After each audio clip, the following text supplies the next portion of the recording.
Bonjour, bonjour à toi qui me suit dans cette série de capsules ou bonjour à toi qui me rejoint et me prend en cours de route. Soyez les bienvenus. Alors pour commencer, une petite question. Qu'est-ce qui, dans le passé, était planté sur le sol d'une terre qu'une armée ou une tribu venait de conquérir? Bingo, un drapeau, c'est bien ça. Mais pas n'importe lequel, on est d'accord. Celui qui représentait par un symbole la nation ou la tribu à laquelle appartenait dorénavant cette terre. Quand on y pense, c'est un peu la même chose pour nous, non? Sur notre cœur, qui appartient à Jésus, se trouve un drapeau, avec le symbole de la croix et du sang de Jésus. C'est l'image que j'ai reçue en fait il y a quelques jours de cela alors que j'essayais de m'endormir. J'étais dans un semi-sommeil et j'ai eu ces réflexions qui me sont venues et que j'ai dû noter. Comment est-ce que l'ennemi se permet-il de s'approprier ce terrain qui ne lui appartient plus, mais qui appartient à Jésus? Pourquoi est-ce qu'il peut fouler notre sol? Si nous appartenons à Jésus, et si nous croyons dans la puissance du sang de Jésus, alors pourquoi est-ce qu'on le laisse venir sur notre terrain, prendre ce qui ne lui appartient pas? Comme des mètres carrés de notre santé, par exemple, ou de notre identité, et qu'on ne lui dise rien. Et alors que j'avais ces réflexions, que je notais ces réflexions, j'ai entendu le Seigneur me dire cette nuit-là, mes enfants se laissent mettre sous des jougs sans rien dire. Ils se laissent remettre en esclavage, alors que je les en ai libérés totalement par mon sacrifice à la croix. Tout ça parce qu'ils ne suivent pas ce que je leur ai demandé de faire et mis entre leurs mains. Cette puissance, la même que celle qui est en moi. Ce n'était pas un jugement de la part de Jésus, c'est pas ce que j'ai senti. J'ai senti une tristesse du cœur de Jésus me disant ces paroles. Ma vie, à moi, elle a basculé le 14 janvier 2003. Alors que j'essayais de me lever ce samedi matin-là, j'ai remarqué que mon œil droit ne semblait pas fonctionner normalement. Je voyais double et tout en guet dans ma chambre. Mais n'étant pas quelqu'un qui m'écoutait beaucoup, je me suis dit que ça allait passer. J'ai refermé les yeux, c'était samedi matin. Ça n'a malheureusement pas passé, ça n'a fait qu'empirer tout le week-end. Et le lundi matin, alors que je tanguais d'un pied sur l'autre dans le bureau de ma directrice, sans m'en rendre compte, et que je vomissais sans arrêt, ma directrice m'a envoyée à l'hôpital faire des examens. Et ma vie n'a plus jamais été la même. J'étais en pleine poussée de sclérose en plaques, une maladie qui venait de se déclarer dans mon corps.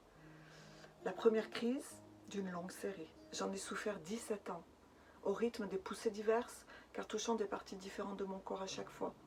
De plus en plus régulières, j'ai subi des traitements de cheval qui me rendaient encore plus malade, des épisodes à l'hôpital, etc. La sclérose en plaques, ce n'est pas une maladie mortelle, mais c'est comme en fait une épée de Damoclès au-dessus de votre tête. On ne sait jamais quand les crises vont arriver. Et ce qui est sûr, c'est que c'est une maladie qui vous avale de l'intérieur et personne ne le voit. C'est une maladie auto-immune. C'est en fait, cette maladie auto-immune, c'est en fait le corps qui se retourne contre lui-même. Ça inflamme le cerveau et ça touche donc à la motricité de l'organisme. En proie à la fatigue chronique souvent liée à cette maladie, je ne pouvais pas faire grand-chose malgré toute ma volonté. Moi qui ne savais pas du tout m'asseoir à l'époque, toujours très active dans l'action, dans les projets, c'était ce qui me définissait. Je passais dorénavant mes journées entre mon lit et le fauteuil du salon, lorsque je n'étais pas au travail à mi-temps, parce que je n'étais pas capable de faire plus. Mon système nerveux central était touché, mon cerveau, mes émotions, mon moral, mes membres, mes capacités, mon identité. Et à cela s'est rajoutée l'intensification des problèmes en moi non réglés qui se sont empirés. En fait, j'ai commencé à connaître l'oppression dès l'âge de 12 ans, en fait sans savoir ce que c'était. Elle se manifestait par des angoisses terribles qui m'assaillaient, des pensées noires, des pensées de mort qui envahissaient ma tête et mon cœur. Et personne ne pouvait imaginer ce que je vivais, car j'arrivais à me tenir à part quand cela devenait trop fort. J'étais vue et reconnue comme une fille rieuse qui servait Dieu, qui était super. Mais au fond de moi, par moments, je passais par l'enfer et je ne savais pas ce que c'était. Je n'arrivais pas à en parler car je ne savais pas comment nommer ces épisodes et ses ressentis. Et pendant ces 17 années de sclérose en plaques, la dépression m'a avalée, la solitude m'a écrasée et ma volonté a été détruite par l'apathie et la lassitude qui s'est installée progressivement en moi, mais sûrement. Je n'étais plus que l'ombre de moi-même. J'ai plongé peu à peu dans des épisodes noirs, plusieurs fois par an, que j'appelais « passage par l'enfer ». J'ai perdu des amis et ma vie sociale est devenue inexistante. Tout ça pour vous expliquer qu'en plus donc, de la sclérose en plaques et de ses symptômes, ces autres symptômes que je viens de vous énumérer, que je connaissais depuis l'âge de 12 ans, se sont déchaînés. Pendant toutes ces années, malgré tout, j'ai continué à croire en Dieu et à l'aimer. J'hurlais vers lui, des fois littéralement dans ma voiture ou sous ma douche, le suppliant de me guérir, de venir à mon aide. Et je ne comprenais pas pourquoi et comment il pouvait permettre tout ça dans ma vie, alors que tout ce que je voulais depuis toujours, c'était vivre pour lui. Alors qu'est-ce qu'il s'est passé? Je n'avais pas compris certaines vérités basiques, vérités spirituelles basiques, et j'avais cru dans des idées fausses. Ce n'est qu'après avoir réalisé certaines vérités spirituelles que le cours de mon histoire a changé et que j'ai commencé à vivre autrement et que j'ai pu être guérie. En 2017, donc il n'y a pas si longtemps que ça, je suis allée vivre une année en Espagne sans savoir que j'allais vivre une énième poussée de sclérose en plaques qui allait être terrible pour moi. Mais en parallèle à cette poussée et à ce tsunami vécu une fois de plus dans mon corps et dans mes émotions, j'ai commencé à comprendre certaines choses. Je passais beaucoup de temps avec le Seigneur, écoutant des prédications sur lesquelles je suis sûre que le Saint-Esprit m'emmenait, et notamment des prédications de Joyce Meyer. Et j'ai commencé à comprendre que je n'avais pas à continuer à accepter ce criblage constant dans mes pensées. Et j'ai commencé à voir la Bible d'une autre manière. Et du coup, j'ai retroussé mes manches et j'ai mis en place une stratégie, ma stratégie, pour répliquer à l'ennemi. En d'autres mots, j'ai commencé à me mettre face à l'ennemi et à me battre avec lui et à ne plus me laisser faire. Ce sont les violents qui s'emparent du royaume de Dieu, dit la Bible. Et c'est vraiment ça, c'était une sorte de violence spirituelle qui s'est mise en place dans ma vie. Si vous voulez en savoir plus d'ailleurs sur ce sujet des pensées, alors allez voir la vidéo 2 que j'ai faite sur « Que fais-tu ici quand tu as une mauvaise pensée ?» Et puis je suis rentrée en France avec ce désir si fort de passer du temps avec Jésus. J'en avais besoin. J'étais faible dans tous les domaines de ma vie et j'étais complètement et littéralement épuisée. Je me suis retrouvée dans une école de Catch a Fire l'été 2018 pour 3 semaines, sans rien connaître, sans connaître personne, sans savoir où j'allais. Je voulais juste, en fait, c'était pas bien grave parce que tout ce que je voulais, c'était me retrouver dans les bras de Jésus, même si je me sentais loin de lui. Je savais que c'était là où je devais me trouver. Et dès le début, le Saint-Esprit m'a dit, ta santé est dans mes mains, je vais agir, mais ça va prendre du temps.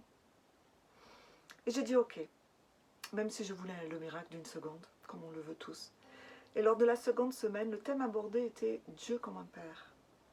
Je peux vous dire que j'étais loin de voir Dieu comme un papa. Je l'aimais, mais tout en l'accusant de tous les maux de ma vie, même si je comprenais et je commençais à comprendre qu'il y avait une part qui m'incombait. Et pendant cette semaine-là, j'ai vraiment galéré parce que mon image de Dieu était tordue. Et j'ai sincèrement demandé au Saint-Esprit de m'aider à comprendre ce que je n'arrivais pas à saisir comme vérité. Et dans un temps très calme, plein de douceur, j'ai eu comme une partie de moi qui s'est ouverte, une partie de mon cœur qui s'est ouverte et quelque chose, l'amour de Dieu, est venu toucher cette partie de ma vie, de mon cœur, et j'ai ressenti une infime partie de l'amour de Dieu, parce que son amour est tellement immense, cet amour de papa. C'était une lutte, car je n'arrivais pas à relier le fait que Dieu m'aimait comme un bon papa, qu'il prenait soin de moi, qu'il avait une vie d'abondance, avec la vie de loser et de perdante dans laquelle j'arrivais à peine à survivre. Toutes ces années de galère, de douleur et de souffrance intérieure me revenaient en pleine figure et me barraient la route de l'amour de Dieu. Je ne savais pas comment relier ces deux choses. J'étais constamment en train de retenir ma respiration. Je ne savais pas vivre, je ne faisais que survivre. Pourtant, je continuais à chercher Dieu parce que Je savais, au fond de moi, que ma solution se trouvait là.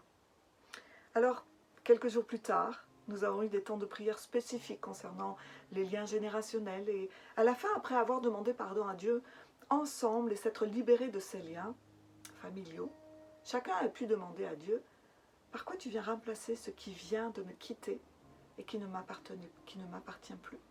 Et immédiatement, en grosses lettres, j'ai reçu le mot santé qui s'est inscrit au-dessus de ma tête.